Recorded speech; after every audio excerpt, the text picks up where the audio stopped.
አልችልም፣ አለቅሳለሁ። በጣም ይከፋኛል። በቃ በጣም ይከፋኛል። ሰላም የብሩክና ሚኪ ቻናል ቤተሰቦች እንዴት ናችሁ?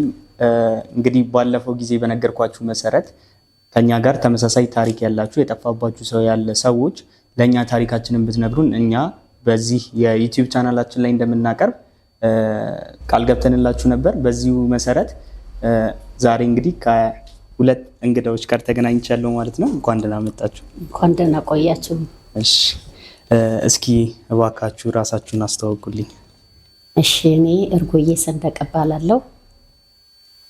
የባለቤቱ ከሊፋ ባብልጉ አህመድ እባላለሁ። እሺ፣ አቶ ከሊፋ ወይዘሮ እርጎዬ እንኳን ደህና መጣችሁ። እንኳን ደህና ቆያችሁ።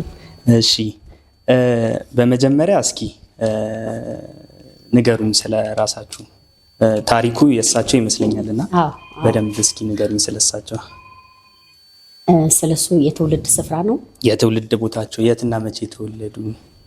መቼ እንደተወለደ ያው ክፍለ ሀገር የልደት ካርድም ምንም ስለሌለ አናቀም፣ እድሜያችንን አናቀውም፣ እንዲሁ በግምት ነው እና የትውልድ ዘመን አናቀውም። ነገር ግን የተወለደ እሱ ጎባ የሚባል ሀገር ነው እና ሁለት እህቶች አሉት፣ እሱ ሶስተኛ ነው እና አንደኛዋን እህቱን የመጨረሻውን ትንሿን እህቱን አያቃትም። ልጆች ሆነው እናት አባት ሞቱባቸው። እሺ፣ እንመጣለን ወደሱ። እሺ፣ ጎባ የሚባል ቦታ ነው የተወለዱት ብለውኛልና ጎባ የት አካባቢ ነው የሚገኘው? ይሄንን የማያውቁት ተመልካቾች ስላሉ ጎባ ማለት ከቦንጋ አልፎ ነው። ቦንጋ ማለት ደቡብ ክልል ውስጥ ቦንጋ የሚባል ቦታ። አዎ፣ እሺ። በጅማ ነው የሚሄደው እና ቦንጋ አለ። ከቦንጋ ደግሞ የነሱ በጣም ይርቃል፣ ወደዛ ይሄዳል። እኔ አገሩን በእንትን አላውቀውም፣ ግን እንደነገረኝ እሱ ቦንጋ ማለት ወደ ማነው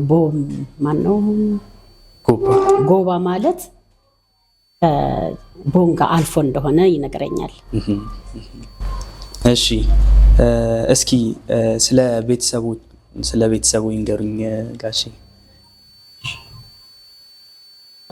በእርግጥ ሶስት ነን። በአባታችን እና በእናታችን ስር ተወልደን አድገን ነበር። ሶስት ሰዎች ነን፣ ልጆች ነን። እዚህ መካከል መጀመሪያ አባታችን ነው። የአባቶት ስም ማን ይባላል?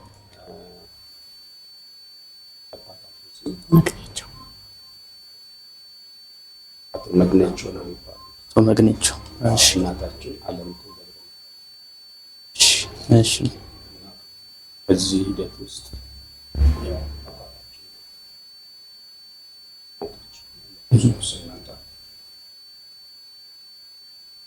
ጎባ የሚባለው ቀሻ የሚባልም አለ። ዋና የንግድ ማዕከል ሰባያ ማለት ነው። ቡና አምራች ነገር ነው። እዛ እንደደረስኩ ልጅ ነው። እዛ እንደደረስኩ ቀጥታ ወደ ቦንጋ መጣሁ። ቦንጋ ስመጣ ማቆሰ የለም፣ ድንገት ነው ሰዎች ብለው ወሰደን። እሺ፣ አሳደገን። እሺ፣ ከእህታቸው ጋር የነበረውን አስተዳደግ አጫውተውት ነበረ? እሳቸው ምን ይመስል ነበር? እስኪ ንገሩኝ። እንግዲህ ያው በልጅነታቸው እነዛኛዎቹን እህቶቹን ማን እንዳሳደጋቸው አይታወቅም። ሶስቱም ተበታትነው ነው። ስማቸው ማን ይባላል? ሁለቱ አንደኛዋ ትንሿን አያውቀውም ስሟን። ልጆች ሆነው ስለሆነ የተለያዩ አያውቀውም። ትልቋ ግን ማዕረግ ትባላለች። ማዕረግ መግነቹ ነው የምትባለው። ማዕረግ መግነቹ። እሺ፣ ስለሳቸው ሲያስቡ ምን ይሰማቸዋል? ምን ይሎታል? ለእርሱ ምን ብለው ነው የሚነግሩት? በቃ ሁል ጊዜ እህቶችን ባገኝ እህቶችን ሁሌ ነው ይሄንን የሚለው እና በተለይ አሁን ከቅርብ ጊዜ ወዲህ ቢያንስ ከሁለት ዓመት ወዲህ በጣም ነው የሚፈልጋቸው። በጣም ባለፉት 2 ዓመታቶች ውስጥ በዚህ በ2 ዓመት ውስጥ በጣም በጉጉት ነው የሚፈልጋቸው። እነዚህም አፈላላጊዎች ላይ እንደዚህ ሲያይ ቤተሰብ ሲገናኝ ሲያይ ምናምን በጣም ነው የሚጓጓ አሁን ላይ ማለት ነው።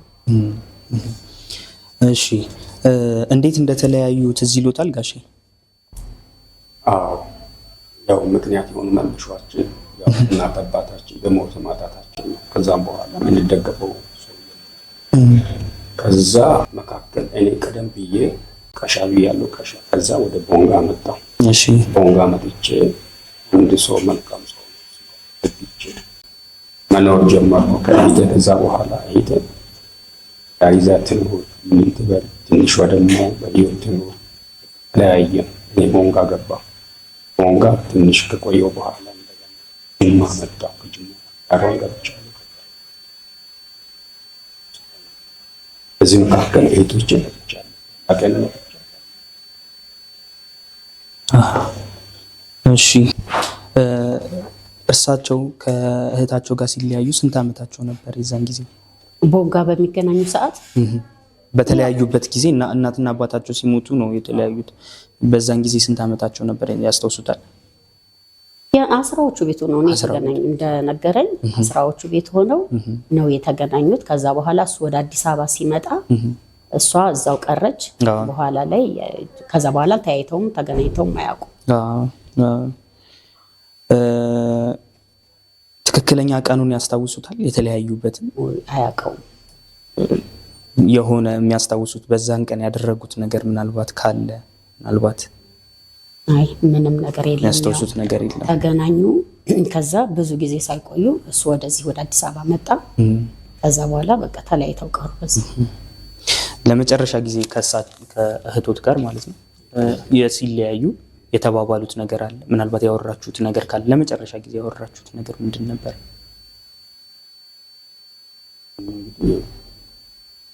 ምክንያቱም ለምን መሰሉት የጠየቁት ይህን ጥያቄ ምናልባት እህቶ የሚያዩት ከሆነ ይህን ቪዲዮ ምናልባት እሱን አስታውሰው ቢመጡ በሚለው ነው። እና ከዛ አንጻር ቦንጋ ከተማ ውስጥ እንደ ያው አባትና የሌለው ሰው እዛም ልጅ ይላላካል። በዚህ ሂደት ውስጥ ወንዝ አለ። ከተማ ዳርቻ ወንዝ ቀርቶ ነው ተመልሰው የሚመጡትና እህቴ እዛ አገኘችኝና ግን ግሻለ እዛ ቤት አንተ ወደዚህ መምጣት የለብህም ወንዝ ውሃ ልቀዳ ነው የምመጣው። ስትቀዳ ተመልሰን ወደ ከተማ ውስጥ እንገባለን። በዛ ሂደት እሷን እዛ ተወኩኝ ወደ አዲስ አበባ ነው ጅማ ገባሁ። ስለዚህ ለመጨረሻ ጊዜ ያወሩት ይህንን ነበረ ከእሳቸው ጋር። በጣም ደስ ይላል። እሺ እሷ የተወለደችበትን ቀን ያውቁታል? ቀኑን አላውቅም። ሁላችንም የተወለደ እኔ ያለው እሷ አለች፣ ታናሻችን አለ። ጎባ የሚባል ቦታ ነው። ልዩነቱስ ምን ያህል ዓመት ልዩነት እንዳላችሁም አያውቁትም? 2 ዓመት 3 ዓመት ይሁን አያውቁትም? እሺ እስኪ ስለ እህቶት ይንገሩ። ምን አይነት ልጅ ትመስላለች? የፀጉር ቀለሟ ሊሆን ይችላል፣ የአይን ቀለሟ፣ ቁመቷ፣ ምናልባት ለየት ያለ ምልክት ካለ ሰውነቷ ላይም ወይም ፊቷ ላይ እንደዛ እስኪ ይንገሩ። ተቆርላለሁ። እህቴ ቀይ ነች። ወላጅ አባታችን በሞት የተለየው ሰው በጣም ቀይ ነው። እንደውም ለባለ ቀይ ነው፣ ቁመቱ እጅግ ነው ብለዋለሁ። እና ወለድ ቀይ ነች፣ በጣም ቀይ ነች።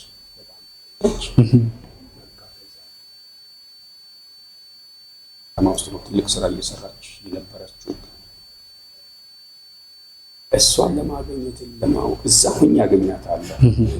ስትቀዳማ ያታለሁ። ከተማ ገበያ ማዕከል አገኛታለሁ። ከዛ ተነስቼ ጅማ ከገባ በኋላ ሰማይ መራቀብኝ። እንዴት አድርጌ ላገኛት? ሌላ ሰው የለኝም።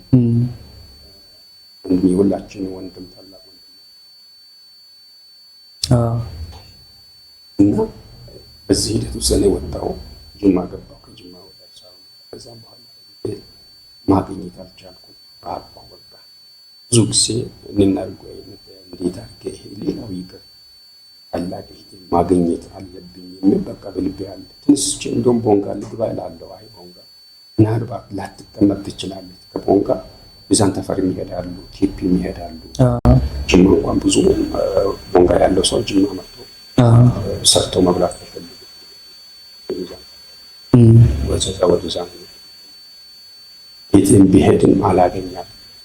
ሰው ልጅ ምናልባት ትዳር ይዛ ልትሄድ ትችላለች፣ ልታፈራ ትችላለች። አላውቅም። ርቅ ያለው ከእህቴ እሺ ምናልባት የምታስታውሱት ቅጽል ስም ወይ ሌላ የምትጠራበት ከትክክለኛ ስሟ ማዕረግ ነው ያላችሁኝ ስሟን እና ከሱ ውጪ ሌላ የምትጠራበት ስም ካለ ምናልባት? ማዕረግም ትባላለች። አለሚቱ ይሏታል። አለሚቱም ትባል ነበር። አለሚቱ የእናታቸው የእናተ ስም ነው አይደል? አለሚቱ የእናቱ ስም ነው። ቅጽል ስም የላቸውም ማለት ነው እንግዲህ ባይኖራት። እሺ አውቃለሁ ረጅም ጊዜ ሆኖታል ይሄ ነገር ከተፈጠረ እንግዲህ ስንት ዓመቱ ማለት ነው እናቴ? ቢያንስ 50 ዓመት በጣም ረጅም ጊዜ ነው። 50 ይገባል።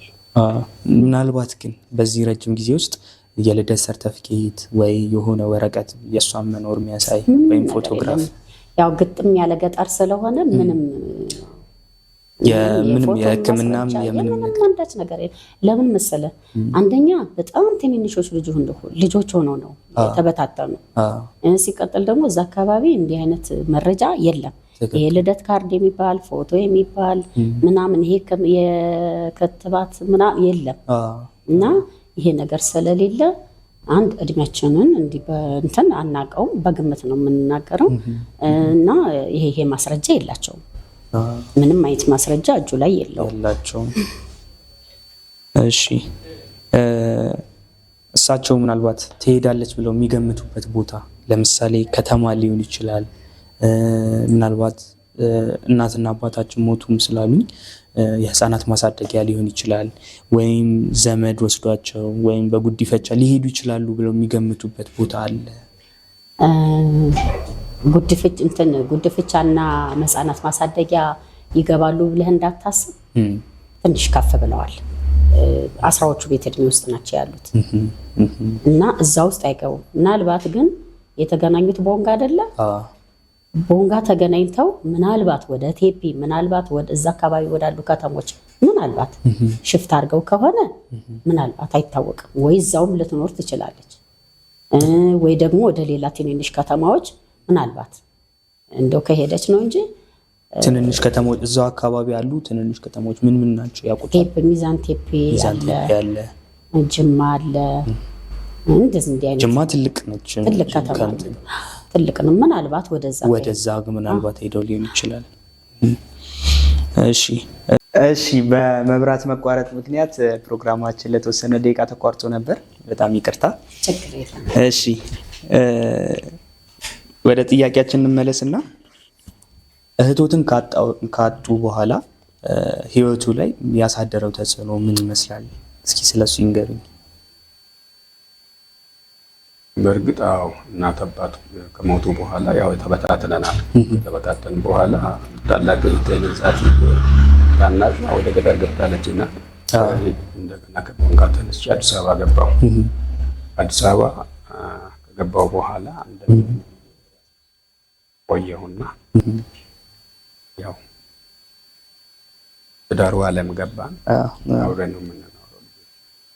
እስኪ ጤና አለን፣ ሰላም አለን። ያው እህቶትን ማጣቱ ህይወቱ ላይ ያሳደረው ተጽዕኖ ካለ ብዬ ነው። አዎ አለ። ምክንያቱም ለምን ወገኔ ናቸው ብዬ ማስበው ሰው የለም። እናት አጥቻታለሁ፣ አባት አጥቻለሁ። ከዛም በኋላ ታላቅ እህቴን እንኳን አጥቻታለሁ። ከዛም በኋላ ትልቋን ነው ያገኘኋት። እሷም አሁንም ከእኔ በጣም የራቀች ነች። ይሄ ቦታ ነው ያለው ብትለኝ እንደው የፈለገው ይሁን ትራንስፖርት ያለበት ሀገርና መሄድና ፈልጌ ማግኘት ይችላል። ግን አሁን አልችልም ያለችበት ቦታ። እርሶስ ምን ይሉኛል? ማለት እህታቸውን ማጣታቸው ከእርሶ ጋርም የሚያወሩበት ነገር ይኖራል እና ለእርሶስ ምን ብለውት ያውቃሉ? ምን ያህል ተጽዕኖ አሳድረውባቸዋል? በእርግጥ ከእናት ከአባት ተለይቶ ማደግ፣ ከቤተሰብ ተለይቶ ማደግ ከባድ ነው።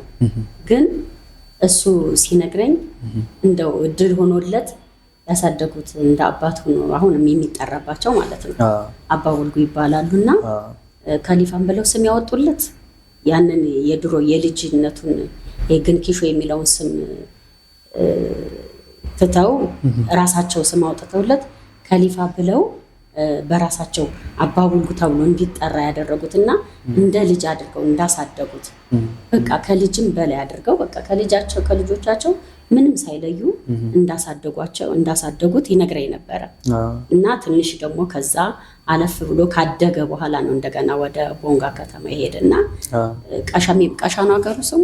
ከቦንጋ እስከዛ ረጅም ኪሎ ሜትር ነው። ቀሻ የሚባል ሀገር ላይ ነው ያሳደጉት እነዛ ሰዎች ማለት ነው። እና የልጅን ያህል ነው ያሳደጉት ሰዎች እና ይህንን ይነግረኝ ነበር። ከዛ በኋላ ግን ህይወት በጣም ከብዶት እንደነበረ ሁሉ ይነግረኝ ነበር። ከዛም ወጥቶ እንደገና ከቦንጋ ደግሞ አዲስ አበባ መጥቶ በጣም ብዙ ችግር አሳልፎ ምናምን ያው ዛሬ ላይ ደርሷል ማለት ነው። እሺ ከዛ በኋላ ሌላ ሰው ከቤተሰቡ ያገኙት ዘመድ ወይም ሌላ ሰው አለ? የለም፣ ማግኘት አልችልም። ማንንም ሰው አላገኙም? ከዛ አላገኘሁትም። አዎ ቤተሰብ የሆነ ሰው ስጋ ዝምድና ያለው ሰው ማግኘት አልችልም። እዛው አካባቢ ምናልባት የሚያውቁት ሰው ምናምን ካለ ምናልባት እሱን ለማጣራት ነው። እሺ ለመፈለግስ ሞክረዋል? ምን ያህል ርቀት ድረስስ ሄደዋል ለመፈለግ? እርቄ አልሄድኩትም። እንግዲህ በተለይ አንዳንድ ጊዜ ማቃቸው ከተማ ውስጥ ያሉ ሰዎች ጋር ስልክ ደውልና ከተነጋገርኩ በኋላ እህቴ እንደዚህ ቦንጋ ከተማ ውስጥ ነበረች፣ እኔ ልጅ ነኝ፣ እሷም እርግጥ ከኔ ከፍ ትላለች እና አሁን ቢመጣ እናገኛታለሁ ወይ ቢመጣ አገኛታለሁ ወይ? ምክንያቱም ትልቅ ነኝ እኔ፣ ታላቅ በጣም ትልቅ ሰው ነች። ትዳር ልትይዝ ትችላለች፣ ልትወልድ ትችላለች፣ አካባቢው ለውጣ ልትኖር ትችላለች እና የእሷን አድራሻ ስልኳም ሆነ ማንኛውም አድራሻ ባገኝ ኖሮ እሄዳለሁ። ግን ይሄንን ሞከርኩት ማግኘት። እሺ በሌላስ በሶሻል ሚዲያ ለመፈለግ ሌላስ የሞከሩት ነገር አለ? እርሶስ ለማገዝ የሞከሩት ነገር? እኛ ኢቢኤስ ተመዝግበን ነበረ። እሺ እና ኢቢኤስ ላይ ምንም አይነት ማስረጃ የላችሁም ብለው አልተቀበሉንም ማለት ነው። ወደ አመት ከምናምን ጠብቀናቸው እንደገና ሄደንም ጠየቅናቸው። የፎቶ ማስረጃ ሲሉን የለም የፎቶ ማስረጃ ብዬ ነገርኳቸው። በዛ ምክንያት አልተቀበሉንም ማለት ነው። አንድ እሱ ነው። ሁለተኛ ነገር ደግሞ እዛ ቦንጋ አካባቢ ያሉ ሰዎችን እንደዚህ በሰው እንትን ብለን ሞክረን ነበር። ሚዲያ ላይም እንደዚህ የምን ሚዲያ ነው የሚባል ደግሞ ሚዲያው ደግሞ የምን መሰለ የሬዲዮ ነው። ጅማ ላይ ያሉ ቦንጋ ላይ ያሉ እንለጥፋለን ምናምን አሉት። ለሱ ነው የደወሉልን። ለሱ ነው ደውሎ ያገኛቸው ሰው ስልክ ሰጥቶት እና እነሱም ይህንን ያደረጉ አይመስለኝም። ቢያደርጉም በእንደዛ አይነት መልኩ የምትገኝ አይመስለኝም። በየቦታው ላይ ስሟ ተለጥፈው እንደዛ የምትገኝም አይመስለኝም። ምክንያቱም እዛ ክልል ላትኖር ትችላለች። ስለዚህ እነዚህን ሶስቱን ነገሮች ሞከረን ነበር። እሺ ስለዚህ ሲፈልጉ በጣም የከበዳችሁ ነገር እንግዲህ ፎቶግራፍ አለመኖሩ ይመስለኛል። ከዛ ውጪ ሌላ የተቸገራችሁበት ነገር አለ? በዛን ጊዜ ስትፈልጉ ምን ያህል ሞክራችሁት፣ ምን ያህል ደግሞ ተቸግራችሁበታል? በዛ አይ አልተቸገርንም። ያው ኢቢኤስ ላይ ትንሽ እዛ ጋር ያው እንደዛ አመት ከምናምን ጠብቀናቸው እሱ ብቻ ካልሆነ በስተቀር ሌላ ምን የሚያስቸግረን ነገር የለም። እሺ እስኪ ስለ እህቶት ልጠይቁትና ምናልባት እህቶስ እየፈለገችሁት ይመስሉታል? እሷስ ልክ እንደርሱ የተለያዩ ሙከራ እያደረገች ይመስሉታል? ምክንያቱም እሷን አሁን እዚህ ቦታ ነች እንዲህ ቦታ የሚባል ወይ እሷን እንደዚህ አይነት መረጃ ባገኝ ኖረው መድረስ ይችላል። ግን አሁን ስሙ ቦንጋ እኔም ትንሽ ሆኜ ያደግኩበት እሷም ያደገችበት ቦታ ነው። ቦንጋ ማደጓን አውቃለሁ። ግን ከዚህ ቦንጋ እኔ አዲስ አበባ ከገባሁ በኋላ አሁን ያላትን ቴፒት ኑር ሚዛን ተፈሪ ትሄድ አዲስ አበባ ትግባ እዚህ ሆነም አላውቃትም። እሷስ እየፈለገችሁት ይመስሉታል? ማለት እሷ እህቶት እርሶን እየፈለገች ይመስሉታል? ምናልባት እንደው ብንገናኝ ቀስ መጀመሩ ብንገናኝና እንደው በስልክ እንኳን ብንነጋገር እኔ እንደው የምኖርበት ቤት ሳይሆን እንደው ሂጄም ቢሆን ይዤ እመጣለሁ። ያ የለም፣ መረጃ የለም። እርሶስ ምን ይላሉ እዚህ ሀሳብ ላይ እናቴ? ምናልባት እንዳልከው ልትፈልግ ትችላለች። እግዚአብሔር እርቷት በህይወት ካለች ዝም ትላለች ብዬም አላስብም። ትፈልገዋለች። ግን እኛ ደግሞ ስሙን ድሮ አናውቀውም። አሁን ነው በቅርብ ነው የነገረን። የእናት አባት ያወጡለትን ስም አናውቀውም። አሁን ማነው ስማቸው? እናትና አባት ያወጡላቸው ስም ግንኪሾ። እሺ። እናት አባት ያወጡለት ግንኪሾ ይባላል። አሁን ደግሞ ያሳደጉት አባቱ ደግሞ ከሊፋ ብሎ ነው ያወጡለት። ከሊፋ ብሎ ማለት ነው። ስለዚህ ምናልባት ኢቢኤስ ላይ እኔ ድሮ በጣም እከታተል ነበርና ይሄ ስም ግንክሾ የሚለውን ነገር ስለማናቅ ምናልባት ፈልጋ ሊሆን ይችላል። ድሮ ደግሞ ኢቢኤሶች ብዙ ጊዜ እኔ ፎቶ ሳይቀበሉ ያለ ማስረጃም አይቻለሁ ሲያገናኙ ሰዎችን። ስለዚህ ምናልባት በዛን ሰዓት ምናልባት አላውቅም እንጂ መቼም በሶሻል ሚዲያ ሳትሞክር አትቀርም ብዬ አስባለሁ። እሺ፣ እርሱ ከሷ የሚናፍቁት ነገር አለ? ከእህቶት ከሄደ? አዎ። ምን ይናፍቁታል? ምን አይነት ጊዜ ነበር? ምክንያቱም እናት ያጣው ሰው ነኝ፣ አባት ያጣው ሰው ነኝ። ምትክ አድርጌ ማየት እሷን ነው። እሷን ማግኘት እፈልጋለሁ። ምንም ይሄ ነው አልልም። ካገኘሁት በኋላ እግዚአብሔር ያውቃል። ወይ እግዚአብሔር እሷን ይረዳታል ወይ እኔን ይረዳኛል። እና በቃ እሷን ማየት እፈልጋታለሁ። ታላቅ እህቴ ነች። ወይ ትዳር ይዛለች ወይ ልጅ ወልዳለች፣ አላውቅም። ያላትን ሁኔታውን አላውቅም። በልጅነቱት የሚያስታውሱት ነገር አለ ከሷ ይሁን አብራችሁ የምታሳልፈው? በልጅ በእርግጥ ትንሽ በለጥ ትላለች እና ግን ቦንጋ ከተማ ውስጥ ትንሽ ነው። ከከተማ ወንዝ ዳርቻው ሄዶ ውሃ ምናምን ይቀዳል። ቅድም የነገሩኝ ማለት ነው። ያን አያታለሁ። ትልቅ ነች እሷ፣ ትበልጠኛለች። ከመቼስ ያው ሰው መውደድ ቤት በቃ እንደ ስጋ አድርጋ ወስዶ ነገር አለ አይደል? እህቴን ታላቅ እህቴን ነች። ውሃ ለመቅዳት ወንዝ ስትሄድ እንኳን ሂጅ ትንሽ ያግዛታለሁ። ዝም አትልም። መቼስ እህትን ብትሆን አቆርስቶ ዳቦም ቢሆን ቆርሳ ታቆርሳለች። ይሄ ፍቅር ይሄ በቃ ጭንቅላት ላይ በቃ ያመኛል። በህይወት ባገኘኋት ነው። እርሶስ ምን ይላሉ? እንግዲህ በዚህ ዙሪያ ያው በዛን ሰዓት ያው እሱ በነገረኝ መረጃ መሰረት እንጂ ምንም አላውቅም። ግን የሚያስታውሱት እሳቸው የነገሩት ጥሩ ትዝታ የሚሉት አለ? በቃ እሷ ዋለት ቀዳ ስትሄድ ተፈላልገው እንደሚገናኙ አውቃለሁ፣ ነግሮኛል። ተፈላልገው ይገናኛሉ። ከዛ በኋላ ያው ትንሽ ጊዜ ነው የተገናኙ። ከዛ በኋላ እሱ ከዛ ክልል ሲወጣ በቃ ተለያይተው ቀሩ። ይህንን ነው የነገረኝ። እሺ፣ እንደው ይህንን ፕሮግራም እያየችው ከሆነ እህቶት ምን ማለት ይፈልጋሉ? ቀጥታ መናገር የሚፈልጉት ነገር ካለ? እኔ እግዚአብሔር ቢራዳን ቢያግዘን ያግዛል። እግዚአብሔር በእርግጥ እንደው እህቴን እኔ ሚዲያ አካባቢ ልዩ ማለት ብዙ አቅም ጉልበት እንደው የኔን ስም ወስዶ የኔን መልክ ወስዶ እንኳን እህቴ ቢያገናኝ ስለ እውነት ነው የምልህ። ይሄ ከእግዚአብሔር በታች ያሉ ሰዎች ናቸው ነው የምለው ነው። ከእግዚአብሔር በታች ያሉ ሰዎች ናቸው እንጂ እነዚህ እግዚአብሔር ብቻ አይደሉም ብዬ እስም እህቴ ምንም ይሁን ምንም ያው አንድ ቤት ውስጥ ትዳር ልጆች አሉ፣ ትልቅ የደረሰ ልጆች አሉ። በቃ እነሱ ቤት ይኖር እንጂ አቅሜ የሚችለውን ያችን እህቴን ባገኛት ማደርገው ነገር ካለ ያደርጋታለሁ። ያ በቃ በእኔ ቁጭ ብዬ ብቻዬን ነው እህቴን ካገኘኋት እዚህ አገር ስራ በፊት በስራ ዓለም ላይ ብዙ ኖሬያለሁ። መንግስት ተቋምም ሆነ በግል ተቋም ሰርቼ ከዛ በኋላ እና እሷን እንደው በረዳኋት ባገኘኋትና የትዳር ይዛለች ወይ ልጅ ወልዳለች ወይ በምን ሁኔታ ላይ ነው ያለችው የሚለውን ማወቅ ነው የሚፈልገው። ማወቅ እንፈልጋለሁ።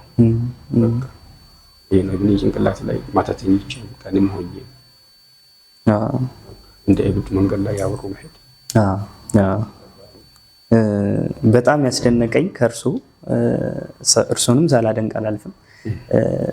እንግዲህ ታሪኩ ከተፈጠረ 50 ዓመት ይሆነዋል እና በዚህ ሁላ ጊዜ ውስጥ ተስፋ ሳትቆርጡ አሁንም ድረስ እየፈለጋችኋቸው ነው። ይህንን በጣም ሳላደንቅ አላልፍም እና ግን አንድ ነገር ማወቅ ፈለግኩኝ። ይህን ሁላ ጊዜ በተስፋ እንድትፈልጉ ያደረጋችሁ ምንድን ነው? ምንድን ነው ያጠነከራችሁ? ከእርሶ ልጀምር።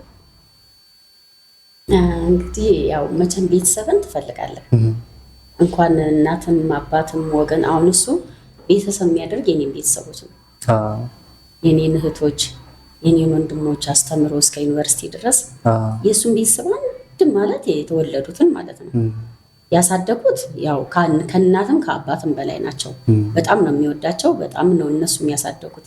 እንደነገረኝ በጣም ነው የሚወዱት እና እሱ አሁን እየረዳ እያስተማረ እስከ ዩኒቨርሲቲ ድረስ ስራ ያስያዛቸው የኔን ወንድሞች ነው። የእሱ ቤተሰብ የለውም እና ያኔ እንደውም አይሰማውም ነበረ፣ ስራም ስለሚሰራ አይሰማውም ነበር። አሁን ላይ ግን በቃ ቁጭ ሲል ቤተሰብ በቃ የሚል ነገር ሰው ቤተሰብ እንትን ሲል ሲያይ ኢቬስ ላይም እንደዚህ የጠፋ ቤተሰብ ሲገናኝ ሲያይ እኔም እኮ እህቶችን ማለት ጀመረ ማለት ነው። እና ከሱ የበለጠ ደግሞ እኛ በጣም ነው በጉጉት የምንፈልጋቸው። በጣም ልጆችም እንደዛው እኔም እንደዛው። እሱ ደግሞ እንግዲህ ከኛ የበለጠ ደግሞ ውስጡ ብዙ ጊዜ መናገር አይፈልግም። እሱ በውስጡ ያለውን ነገር አምቆ የመያዝ ነገር አለው። ግን እኛ እንዲህ በቃ እነሱን ለማግኘት በጣም ልጆቼም እኔም በአቅሜ ሞክራለሁ በጣም እና ያንተን እንትን ስናይ ራሱ በቃ እስኪ ቆይ እንደውልለት ብለን ነው እዚህ የደወልነው እና እርሱስ ማለት የሚፈልጉት ነገር እዚህ ላይ ምንድን ነው? ይሄን ሁላ ረጅም ዓመት በተስፋ እንዲቆዩ ያደረጉት እንዲጠነክሩ። ምክንያቱም ብዙ ሰው ረጅም ጊዜ ነው፣ 50 ዓመት ቀላል ጊዜ አይደለም እና በዛ ጊዜ ውስጥ አንዳንድ ሰው ጭራሽ ተስፋ ቆርጦ በሚተው ሰው አለ። አይ በቃ ይሄ ነገር የማይሆን ነገር ነው ብሎ የሚያስብም ሰው አለ እና እርሱን ግን እንደዚህ ጠንክረው እንዲቆዩ ያደረጉት ነገር ምንድን ነው? ያው መገናኘት ጉዳይ ነው። እሷ ያለችበት ቦታ በትክክል ብደርስበት ብዙ ጊዜ ሞክራለሁ፣ በስልክ ሞክራለሁ፣ በሰውም ስልክ ደውዬ ቆይ አሁን ማስታወቂያ እንለጥፋለን ስሟን እዚህ እንድናደርጋለን ብለው ወደ እኔ ስልክ ይደውላሉ። በቃ እንዳደረጉ አድርጌ ከልብ በጣም አመሰግናቸዋለሁ። ቆይቼ ደግሞ መልሼ እንዴት አደረጋችሁት የደረሰች ብዬ ስል ወዲያውኑ ደግሞ ሰው ነውና ይረሳል። መልሼ እደውላለሁ ረስስታን ነው ምናምን ይላሉ። በቃ ያው አልችልም፣ አለቅሳለሁ፣ በጣም ይከፋኛል። በቃ በጣም ይከፋኛል እና በዛ ነው እንዲም ሆኖ ልቤም አያርፍም፣ ውስጤም አያርፍም። እንደው ለማንም ለትዳሬም ለልጆችም አልተናገርኩም። ትንሽ ልሄድና ልፈልጋት እላለሁ በውስጤ። ግን ይሄንን እንዲህ ያለው ደግሞ ያ ነው እህቴን አግኝቼ እንደው በእውነት ነው የምላችሁ ወንድሜ፣ እውነት እግዚአብሔር ነው ይጠብቃቸው። እህቴን ዛሬ አግኝቼ ነገ ሞተ ከሊፋ ቢባል እኔ ምን ይመደል? የማንነት ጥያቄ በጣም ከባድ ነገር ነው። ይህንን ነገር ደግሞ ከኛ በላይ የሚረዳው ሰው ያለ አይመስለኝም። እንግዲህ ፕሮግራማችን ያለቀ ነው። ለተመልካች ምን ማለት ትፈልጋላችሁ? ይህንን ፕሮግራም አይቶ እንዲጠቁሟችሁ ሰዎች ምን ማለት ትፈልጋላችሁ? አሁንም ከእርሶ ልጀምር፣ ይቅርታ። እኔ ማለት የምፈልገው ካየችው እራሷ ልታዩ ትችላለች፣ ልጆቿ ሊያዩ ይችላሉ፣ አካባቢ ላይ ያሉ ሰዎች ሊያዩ ይችላሉ።